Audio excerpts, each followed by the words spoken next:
Salut à tous, soyez les bienvenus dans ma filmothèque. À chaque épisode, je vous parlerai d'une année précise et de 3 films qui m'ont marqué. C'est l'occasion d'entretenir la mémoire du cinéma l'espace de quelques instants, de se remémorer des moments, des images, des émotions qu'on a pu vivre grâce à ces films. Et nous ouvrons cette série avec l'année de ma naissance, 1995.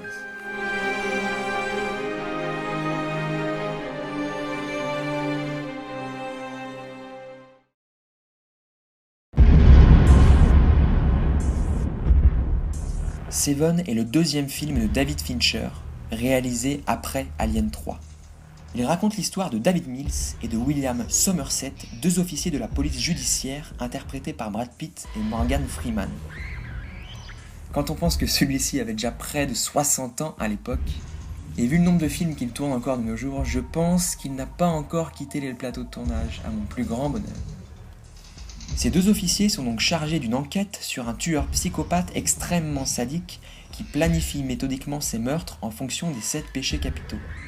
La gourmandise, l'avarice, la paresse, la luxure, l'orgueil, l'envie, la colère.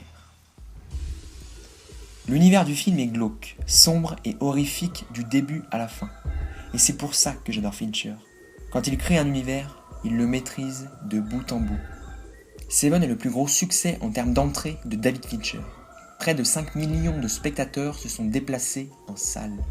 Je respecte énormément ce film et je pense qu'il restera pour très longtemps un des plus gros classiques du genre.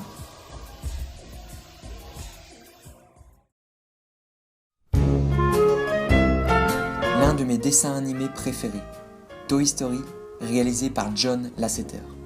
On a là une immense prouesse technique. Il s'agit du tout premier film réalisé entièrement en images de synthèse. Je n'ai jamais été un grand fan de dessins animés et de films d'animation. Mais Toy Story possède une vraie âme et est le reflet de l'enfant que j'ai été. Le film comprend parfaitement l'importance du jouet ou du doudou qu'on ne lâche pas, qui suit et conditionne la construction du petit garçon. Et c'est un hommage et un miroir à tous ces jouets qui m'ont fait grandir. Et puis, finalement, qui de plus attachant que Woody et Buzz?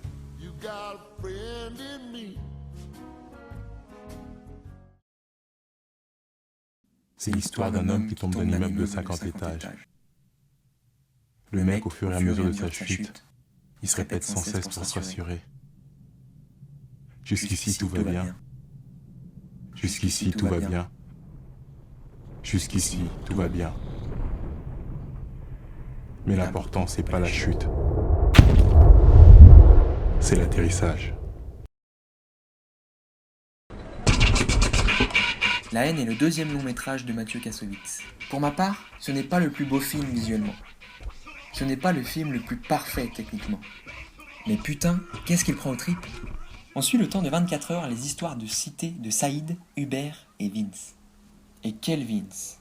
Vincent Cassel est mon comédien français préféré. J'ai toujours adoré son propos et sa façon de voir le métier. Il dégage une force incroyable et porte le film sur ses épaules. Cette séquence me fera toujours sourire. Cassel qui rend hommage à Robert De Niro dans Taxi Driver, avec une certaine forme d'admiration. Quand on voit le chemin qu'il a parcouru depuis, ça fait réfléchir.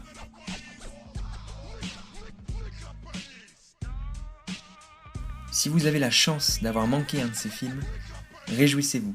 Préparez-vous un bon chocolat chaud au coin du feu et profitez de ces pépites. Le cinéma est éternel. Continuons de préserver la mémoire de ces films.